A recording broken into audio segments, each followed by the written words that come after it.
Bismillahirrahmanirrahim. Assalamualaikum warahmatullahi wabarakatuh. Saya Dewi Maryam dengan NIM 2021111014 akan memaparkan materi tentang investasi syariah dan resiko investasi syariah. Baik, langsung saja. Materi yang pertama adalah jangka waktu investasi. Jangka waktu investasi merupakan hal yang penting dari definisi investasi. Jangka waktu investasi dibagi menjadi tiga. Yang pertama, jangka pendek. Jangka pendek rentang waktunya 6 bulan hingga 1 tahun, namun pendapat lain mengatakan rentang waktunya 1 hingga 3 tahun. Contohnya adalah deposit berjangka syariah, reksadana pasar uang syariah, dan emas. Yang kedua, jangka menengah. Jangka menengah rentang waktunya 1 hingga 3 tahun, namun pendapat lain mengatakan rentang waktunya 3 hingga 5 tahun. Contohnya adalah reksadana, pendapatan tetap syariah, dan suku.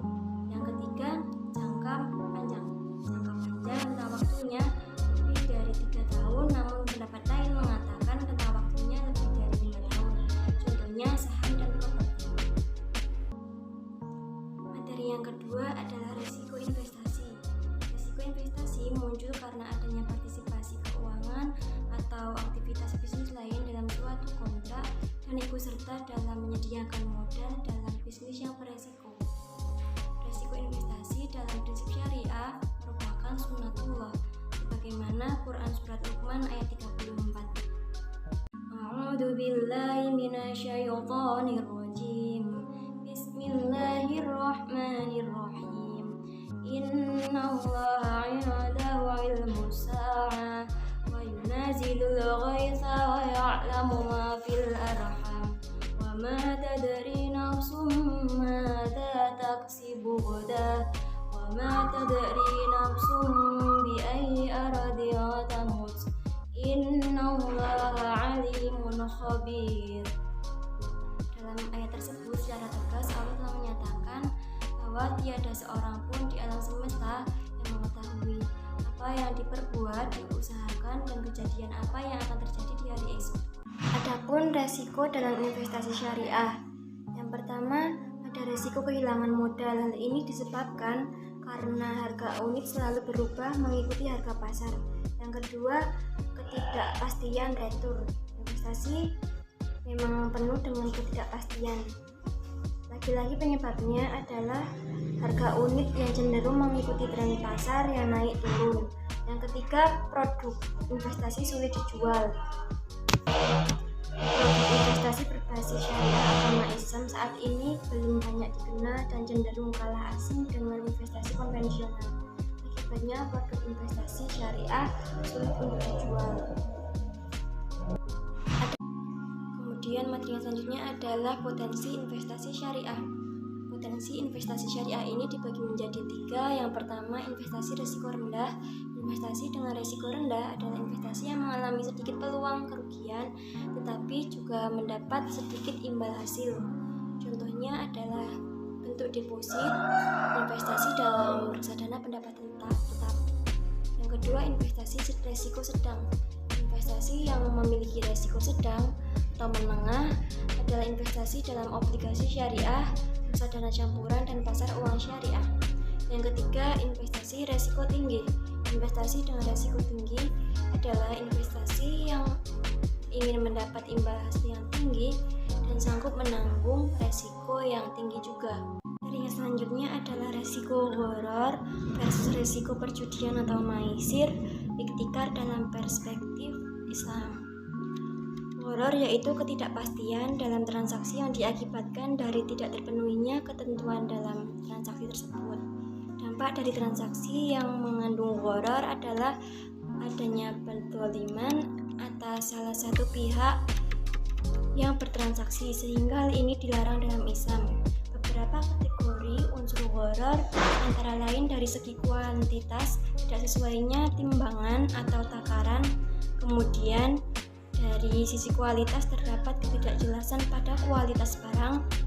Selanjutnya dari sisi harga adanya 2 harga dalam satu transaksi. Dan yang terakhir dari sisi waktu yaitu terdapat ketidakjelasan pada waktu penyerahan. ketidakpastian yang muncul akibat tidak terpenuhinya ketentuan syariah dalam suatu transaksi, maka ketidakpastian tersebut merupakan gharar yang dilarang oleh syariat. Kemudian maisir atau judi dapat diartikan dengan memperoleh sesuatu dengan gampang tanpa adanya kerja keras atau memperoleh keuntungan tanpa bekerja. Maisir dilarang oleh syariat Islam baik dari Al-Quran, As-Sunnah, dan Ijma'.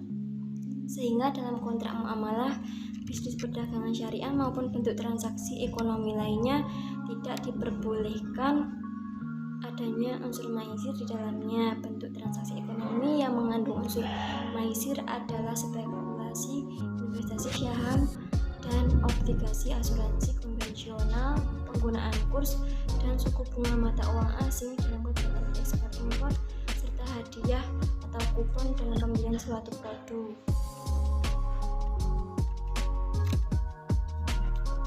Kemudian dalam istilah fikih, ihtikar bisa juga yang selanjutnya adalah resiko gharar versus resiko investasi. Dalam resiko investasi terdapat dua jenis resiko. Yang pertama, resiko sistematis atau bisa disebut systematic risk.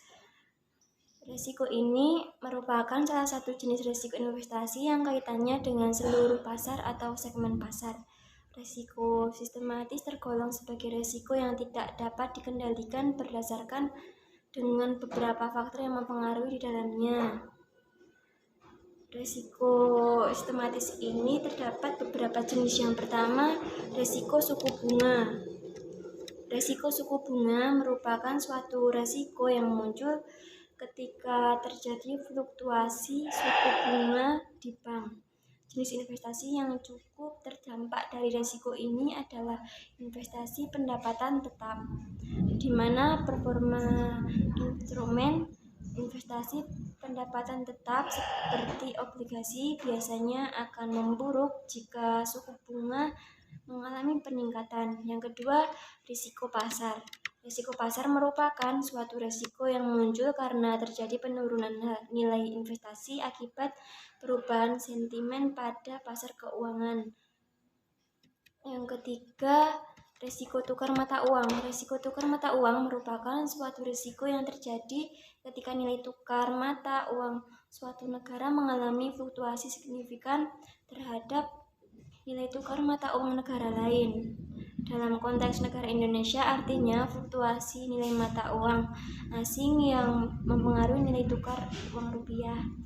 Yang keempat, risiko situasi suatu negara. Risiko situasi suatu negara merupakan suatu risiko yang muncul karena adanya perubahan situasi dalam sebuah negara. Perubahan situasi ini misalnya kegiatan politik, perubahan peraturan atau perundang-undangan yang mempengaruhi iklim ekonomi atau investasi, bencana alam, terorisme, dan lain sebagainya. Yang kedua adalah risiko tidak sistematis atau non-systemic risk. Risiko sistematis merupakan suatu jenis risiko investasi yang tidak berkaitan dengan seluruh pasar atau segmen pasar. Jenis risiko ini biasanya juga disebut sebagai risiko perusahaan dan terkait dengan industri atau keamanan tertentu saja. Risiko tidak sistematis tergolong sebagai risiko yang dapat dikendalikan. Terdapat jenis-jenis tidak sistematis risiko. Yang pertama, risiko likuiditas.